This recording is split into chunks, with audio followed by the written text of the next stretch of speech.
This is a small video reply to the video I uploaded before, which was entitled Minaret Switzerland and Tolerate the Intolerant.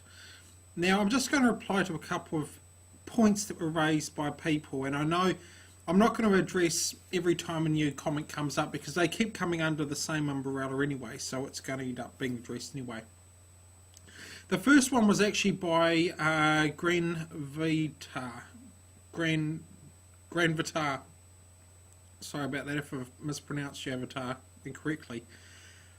He wrote here, because a Muslim in America or Europe has little or nothing to do with Muslim Saudi Arabia or Iran or almost everywhere.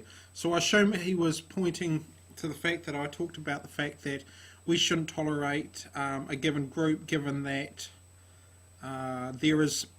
given the country they came from shows little tolerance to non-Muslims.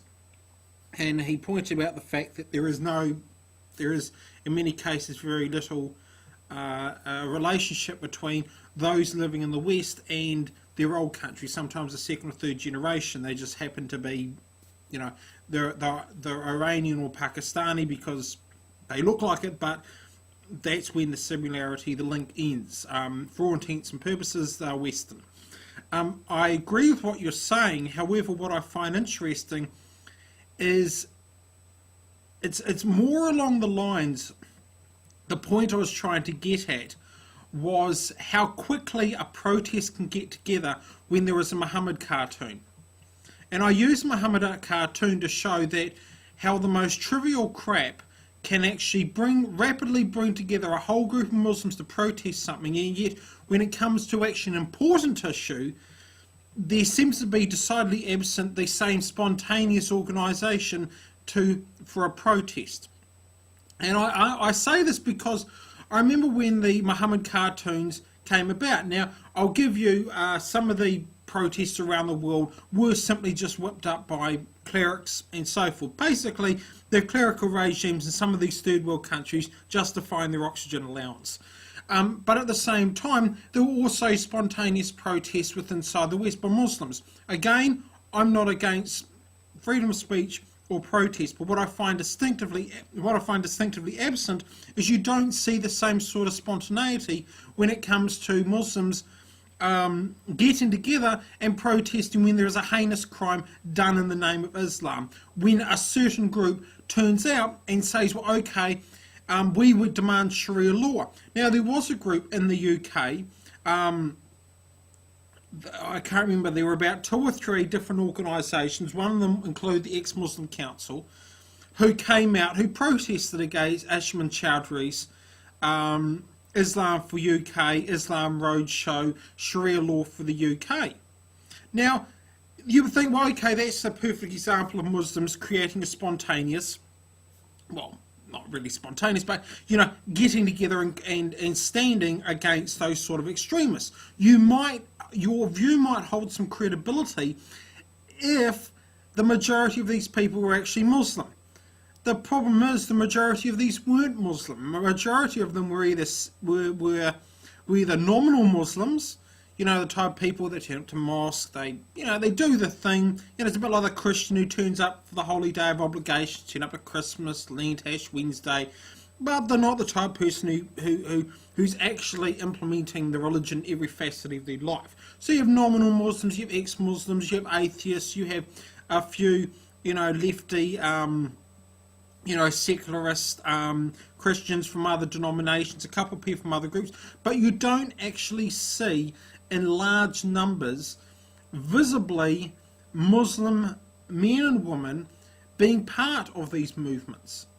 These movements tend to be from the fringe of the Muslim community, and I call on you to explain to me why they can suddenly get together a protest over something incredibly trivial such as a Muhammad cartoon, but when it comes to actual important things such as protesting against extremism, protesting against people trying to get Sharia law imposed in the West, protesting against those who commit acts of terrorism in the name of Islam, why isn't there the same sort of expediency of getting protests together to protest these certain events.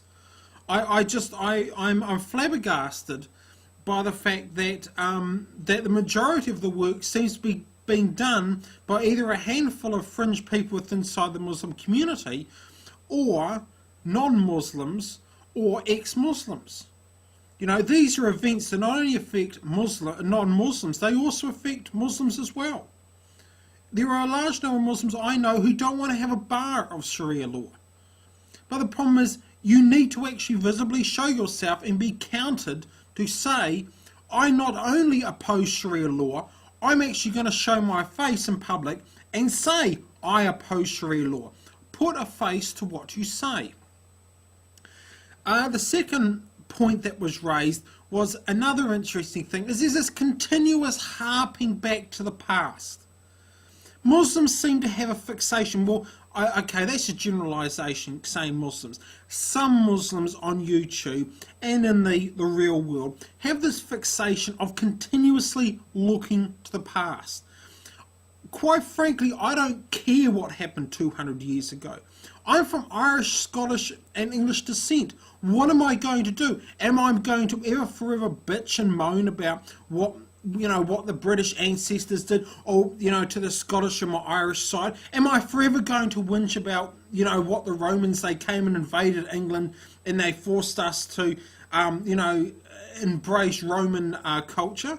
It just forever becomes a pathetic cycle of, who's had the most hardship, who's done it tough. Have I done it more tough than somebody else? Continuously looking to the past tells me you haven't actually done anything in the present. You haven't accomplished anything in the present.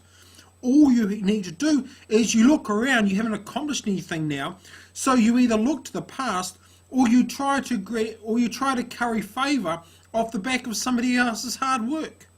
You try to say, oh, because somebody did something 800 years ago, the aura of his success somehow shines upon me. It's a ridiculous notion. At the end of the day, if you are going to argue, don't look to the past. We're living in the 21st century. We're living on December the 1st, where I'm living, in 2009. We aren't living in the 14th century. We aren't living in the 8th century. We are living in the 21st century. Continuously looking to the past proves nothing, because otherwise you just simply end up in a cycle of tit for tat of who's done it worst, who's done it the best, and then it ends up devolving even further into moral equivalence of, oh well, my bad's not as bad as your bad, so therefore that makes my bad better than you, therefore it makes me having more morality. It just truly becomes pathetic when it starts to actually descend in that sort of childish comparisons. I'll let you guys think about that and see what your responses are.